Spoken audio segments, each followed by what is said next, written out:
Welcome दोस्तों my YouTube channel Investec. तो दोस्तों काफ़ी लोगों ने कमेंट किया था कि आप हमें फंडामेंटल एनालिसिस करना सिखाएं ताकि हम भी एक मल्टी बैगर स्टॉक्स में इन्वेस्टमेंट कर सकें और अच्छा रिटर्न पा सकें। तो दोस्तों आज की इस वीडियो में मैं बताने वाला हूं कैसे किसी भी फंडामेंटल स्ट्रॉन्ग कंपनी को एनालिसिस करते हैं और कैसे उसमें इन्वेस्ट कर सकते हैं। तो वीडियो में पहली बार आए तो वीडियो को पहले लाइक कर दें और चैनल को सब्सक्राइब जरूर कर दें। तो चलिए दोस्तों वीडियो को स्टार्ट कर लेते हैं।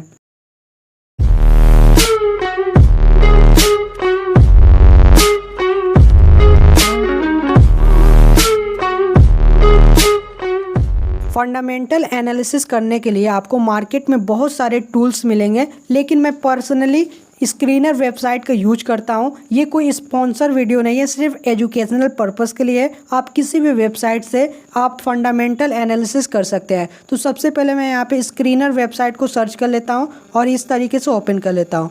जैसे इस पर क्लिक करेंगे तो आपके सामने ये स्क्रीनर वेबसाइट ओपन हो जाएगी। उसके बाद यहाँ पे दिखाई दे रहा है सर्च फॉर अ कंपनी, यानी आप किस कंपनी में फंडामेंटल एनालिसिस करना चाहते हैं या किस कंपनी को ओपन करना चाहते हैं। तो मैं एग्जांपल के लिए यहाँ पे मैं ओपन कर लेता हूँ जेन टेक्नोलॉजी। तो देख सकते हैं दोस्तों मैंने यहाँ पे जेनसार टेक्नोलॉजी लिमिटेड को ओपन कर लिया है। ठीक वैसे ही आपको जिस भी कंपनी को एनालिसिस करना है आपको उसका नाम सर्च करना है और उस कंपनी को ओपन कर लेना है। ध्यान रहे दोस्तों, सिर्फ आप उसी कंपनी को ओपन कर सकते हैं जो कंपनी लिमिटेड होती है। लिमिटेड यानी पब्लिक कंपनी, जिस कंपनी के लास्ट में लिमिटेड लिखा होता है उसी। अगर कोई प्राइवेट कंपनी को आप सर्च करते हैं तो उसका डेटा आपको अवेलेबल नहीं मिलेगा, तो इसीलिए आप हमेशा पब्लिक कंपनी को ही सर्च करें। तो देख सकते हैं यहाँ पे जेनसार टेक्नोलॉजी कंपनी आ चुकी है। तो किसी भी कंपनी में इन्वेस्ट करने से पहले उसका फंडामेंटल एनालिसिस करना जरूरी है। इसलिए ज़रूरी है ताकि आपको पता हो सके वो आखिर कंपनी करती क्या है, आखिर उसके ऊपर लोन कितना है, उसका प्रॉफिट क्या है, ये सभी जानना हमें ज़रूरी होता है। तो दोस्तों जैसे ही आप किसी भी कंपनी को स्क्रीनर वेबसाइट पर ओपन करेंगे तो आपके सामने यहाँ पे दिखाई दे रहा है अबाउट पे। यहाँ पे इसके ऊपर क्लिक करेंगे तो आपको यहाँ पे कंपनी का बिजनेस मॉडल पता चलेगा। आखिर वो कंपनी करती क्या है, वो कौन से सेक्टर में इन्वॉल्व है, ये सारे डिटेल आपको यहाँ पे दिखाई देगा। तो जैसे यहाँ पे दिखाई दे रहा है Zensar technology limited war incorporated 1996, ये भी आपको यहाँ पे पता चलेगा वो कंपनी कब लिस्टेड हुई थी। और यहाँ पे दिखाई दे रहा है design development manufacture command training solution for training defence, यानी कि ये कंपनी डिफेंस सेक्टर की कंपनी है। और देख सकते हैं यहाँ पे फोर्स, एयरफोर्स, इंडियन आर्मी के लिए बहुत सारे कुछ टूल्स बनाते हैं जो प्रोवाइड करते हैं इंडियन आर्मी के लिए। तो आपको यहाँ से पता चलेगा आखिर वो कंपनी करती क्या है। उसके बाद यहाँ पे की टर्म्स दिखाई देंगे और यहाँ पे दिखाई दे रहा है मार्केट कैपिटल, यानी कि आपको इससे ये पता चलेगा आखिर वो कंपनी का मार्केट कैपिटल कितना है, उसका वैल्यूएशन क्या है। उसके बाद यहाँ पे दिखाई दे रहा है करंट प्राइस, यानी कि कंपनी का भी करंट प्राइस क्या है 778 रुपीज़। और उसके बाद यहाँ पे दिखाई दे रहा है हाई एंड लो, यानी कि कंपनी ने हाई अभी कितना लगाया है, यानी कि उसका हाईएस्ट प्राइस कितना है 913 और 175। तो ये सारा डिटेल आपको दिखाई देगा। तो देख सकते हैं दोस्तों यहाँ पे इसका पी रेशियो शो हुआ है। यहाँ पे पी रेशियो ये बताता है कि कंपनी अंडर वैल्यूड है या over valued.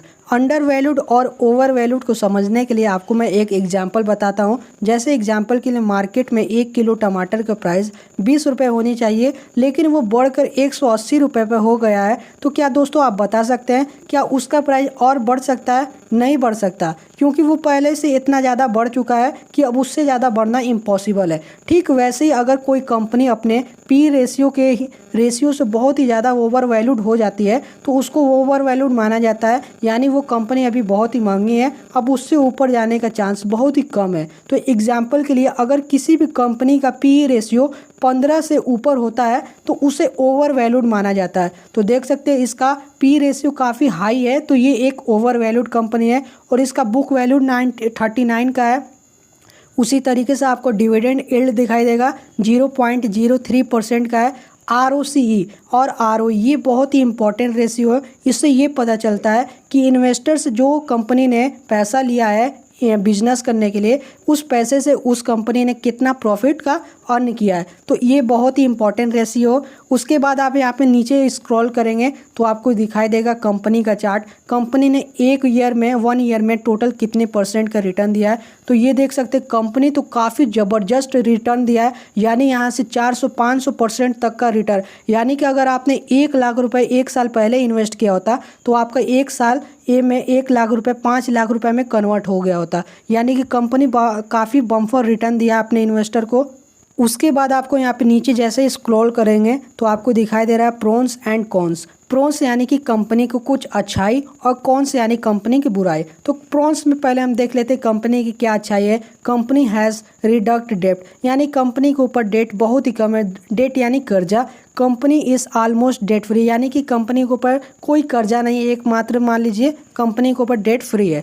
Company is expected to give good quarter, यानी कंपनी अपने रिजल्ट को क्वार्टरली बहुत ही अच्छी तरीके से शो कर रही है और उनका प्रॉफिट लगातार इंक्रीज होते जा रहा है और इनका डिविडेंड यील्ड भी काफ़ी बढ़ता ही जा रहा है। और कॉन्स में हम देख सकते हैं stock is trading at 19 times is book value, यानी कि स्टॉक का जो ट्रेडिंग वैल्यू है वो बहुत ही ज़्यादा बुक वैल्यू पे ट्रेड हो रहा है। यहाँ पे प्रोमोटर होल्डिंग डिक्रीज, यानी कि जो कंपनी के मालिक हैं वो अपना लगातार स्टेक डिक्रीज कर रहे हैं, जो काफ़ी बुरा संकेत है। इससे ये पता चलता है कि कंपनी कभी भी नीचे जा सकती है।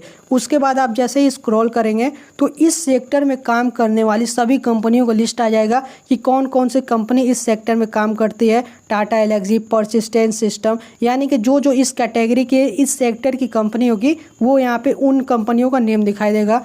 उसके बाद यहाँ पे क्वार्टरली रिजल्ट शो होगा। क्वार्टरली रिजल्ट यानी हर 3 महीने में कंपनी को अपना एक एनुअल रिपोर्ट को अपने एक रिपोर्ट को पब्लिक करना होता है, यानी कि वो 3 महीनों में कितना का प्रॉफिट टर्नओवर किया, कितना सेल्स हुआ, वो सारा डिटेल आपको यहाँ पे दिखाई दे रहा है। अदर इनकम, यहाँ से interest, depreciation, profit before tax, सारा आपको डिटेल में शो होता हुआ दिखाई दे रहा है। यहाँ पे देख सकते हैं नेट प्रॉफिट 47 करोड़ का है। तो इस तरीके से इसके प्रॉफिट को ट्रैक कर सकते हैं। उसके बाद आपको यहाँ पे प्रॉफिट एंड लॉस दिखाई देगा, जिसको profit and loss balance sheet का एक हिस्सा माना जाता है। तो देख सकते हैं इसमें आपको पूरा डिटेल पता चल जाएगा, कंपनी के ऊपर लोन कितना है और कंपनी के ऊपर लगातार इनकम इंक्रीज हो रहा है या घट रहा है, ये सारा आपको डिटेल में पता चलेगा। उसके ऊपर यहाँ पे देख सकते हैं, यहाँ पे कंपनी के डिटेल में दिखाया गया है कि कब कब कंपनी अपने प्रॉफिट को इंक्रीज किया है। उसके बाद जैसे नीचे स्क्रॉल करेंगे तो आपको दिखाई देगा कंपाउंडेड सेल्स ग्रोथ, यानी कंपनी अपने सेल्स को लगातार किस तरीके से ग्रोथ कर रही है कंपाउंडेड तरीके से। तो इसका कंपाउंडेड ग्रोथ रेट है 10 साल का 16%, जो काफ़ी अच्छा है, माइनस में थोड़ा सा भी नहीं है। और स्टॉक प्राइस CAGR देख सकते हैं 1 साल में 301% का, जो काफ़ी डिसेंट माना जाता है। उसके बाद यहाँ पे बैलेंस शीट आ जाएगा, जिसमें आपको पता चलेगा कंपनी के ऊपर लोन कितना है। तो देख सकते हैं कंपनी के ऊपर सिर्फ 6 करोड़ का लोन है और उसके पास रिजर्व में देख सकते हैं 309 करोड़ रुपए का रिजर्व है, यानी कि उसके पास इतना ज़्यादा कैश अवेलेबल है कि वो अपने लोन को कभी भी चुकता कर सकता है। इसीलिए कंपनी को डेट फ्री कहा गया है। और जैसे ही नीचे स्क्रॉल करेंगे तो आपके सामने इन्वेस्टमेंट दिखाई देगा, टोटल एसेट्स कंपनी का कितना, ये सारा आपको डिटेल में पता चल जाएगा। तो इस तरीके से आप सभी टर्म्स को नोट करते हैं। नोट करने के बाद अपना डिसीजन बनाते हैं कि वो कंपनी अच्छी है या बुरी। उसके बाद ही आप किसी कंपनी में इन्वेस्ट कर सकते हैं। तो दोस्तों वीडियो अच्छी लगी तो वीडियो को लाइक कर दें, चैनल पे पहली बार आए तो सब्सक्राइब जरूर कर दें। मिलते हैं नेक्स्ट वीडियो में, तब तक के लिए टेक